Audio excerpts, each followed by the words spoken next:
राजधानी जयपुर में बीते कई दिनों से तेज उमस और गर्मी थी, जिसके बाद आम जनजीवन बहुत ज़्यादा परेशान था। लेकिन आज आप देख सकते हैं कि किस तरह आज मेघ बरसे हैं और इन मेघों के बरसने के साथ ही पूरा जो प्रकृति है वो खिल उठी है।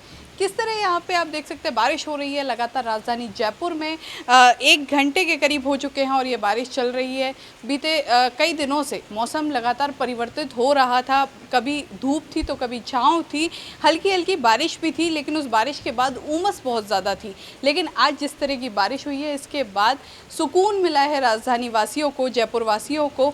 वहीं जो एक तरफ कोरोना वायरस से पीड़ित है पूरा प्रदेश, पूरा देश, उस बीच इस बारिश ने थोड़ी सी राहत तो दी है, लेकिन साथ में थोड़ी परेशानी भी बढ़ा दी है। क्योंकि जिस तरह बारिश हो रही है उसके बाद मौसमी बीमारियां सबसे ज़्यादा सक्रिय होती हैं और ऐसे में मौसमी बीमारियों के सक्रिय होने के बाद अस्पतालों में जाना लाजमी है और वहां अस्पताल में कोरोना वायरस डेरा डाले बैठा है। इसलिए थोड़ा सा ध्यान रखने की भी ज़रूरत है, क्योंकि जहां मौसम इतना सुहाना हो रहा है वहीं आम लोगों का मन करता है कि इस मौसम में बाहर निकलें, बाहर जाके कुछ बाहर का खाएं। लेकिन ऐसे में हर बार मानसून में अक्सर ऐसा ही होता है, लेकिन इस बार थोड़ा सा मानसून अलग आया है क्योंकि इस बार साथ में कोरोना भी है। तो थोड़ा सा उसका ध्यान रखते हुए मानसून में बाहर निकल रहे हैं लोगों की संख्या बहुत कम है, क्योंकि मास्क पहनना ज़रूरी है। साथ ही कोरोना की वजह से बच्चे बुजुर्ग बाहर निकल नहीं सकते, लोगों की संख्या कम है इस मानसून में बाहर निकलने के लिए। लेकिन आज जिस तरह की बारिश हुई है इसके बाद थोड़ा सा सुकून मिला है, क्योंकि जिस तरह की उमस हो रही थी उससे सुकून है, लेकिन इसमें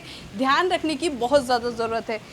आप देख सकते हैं कि किस तरह मौसम खिल उठा है, किस तरह अभी भी काले बादल छाए हुए हैं, आसमान पूरा काले बादलों से अटा पड़ा है, मेघ गर्जना हो रही है और उसी के साथ ये बारिश हो रही है। और इस बारिश से जो पेड़ हैं, पत्तियां हैं, खिल उठी हैं, क्योंकि लंबे समय से बारिश नहीं हुई है, हल्की हल्की बारिश थी और उसके बाद उमस ज़्यादा हो रही थी और उमस से परेशान थी जनता। ऐसे में इस बारिश ने सुकून दिया है ना सिर्फ आम लोगों को बल्कि प्रकृति को भी, क्योंकि बीते लंबे समय से जिस तरह का मौसम था, आंधी थी, वहीं उमस से सबसे ज़्यादा परेशान थे। लेकिन ऐसे में जो किसान हैं उनको भी थोड़ी सी राहत मिली है। कहा जा रहा था कि सावन लगभग पूरा बीतने को आया था लेकिन बारिश नहीं हो रही थी, मानसून नहीं आ पाया था। इस बार मानसून कमज़ोर बताया जा रहा था, लेकिन अब जिस तरह की बारिश हुई है उससे एक उम्मीद है कि आने वाला वक्त जो सावन के बाद भादो आएगा शायद वो अच्छा आ जाए और उसमें बारिश अच्छे से बरस जाए, जिससे कि राजस्थान की जो जनता है, मरुधरा की जो जनता है, उसको थोड़ी सी राहत मिल पाए, किसानों को राहत मिल पाए, साथ ही जो प्रकृति है उसको थोड़ी सी राहत मिल पाए। फिर से एक बार और दिखाना चाहूँगी आपको मैं जयपुर में किस तरह बारिश हो रही है। इस समय हम सोडाला क्षेत्र में हैं और सोडाला क्षेत्र का ये एरिया है, किस तरह यहाँ मेघ गर्जना के साथ ये बारिश हो रही है और बारिश के बाद आप देख सकते हैं कि मौसम कितना सुहावना हो गया है। हालांकि बीते लगभग 1 घंटे से ये बारिश चल रही है और 1 घंटे की इस बारिश के बाद इस तरह का मौसम हुआ है, एक खूबसूरत मौसम हो गया है।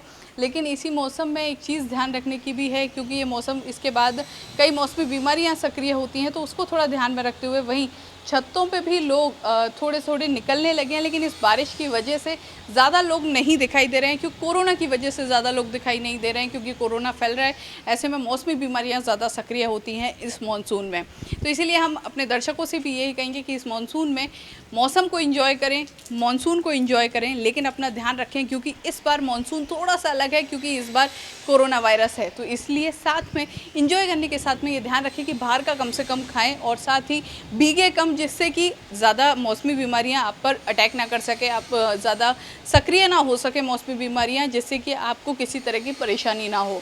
इसी तरह की खबरों के लिए देखते रहिए द एंगल। लेकिन हाँ, हमारे चैनल को सब्सक्राइब करना ना भूलें, जिससे कि हम वक्त पर आपको इस तरह के वीडियोस पहुंचाते रहें। नमस्कार।